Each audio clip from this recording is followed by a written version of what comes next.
মনোস্যাকারাইডের general formula কি? General formula CnH2nOn।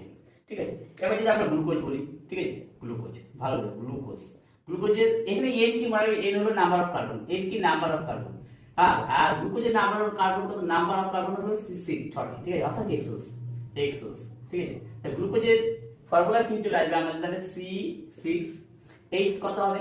2n, তো তাহলে 6 × 12, n ইকুয়াল টু একটা কত? n ইকুয়াল টু 6, তাহলে H12 হয়ে যাবে। আর ওই n এর ভ্যালু কত হবে? 6, তাহলে এটা হলো গ্লুকোজের ফর্মুলা।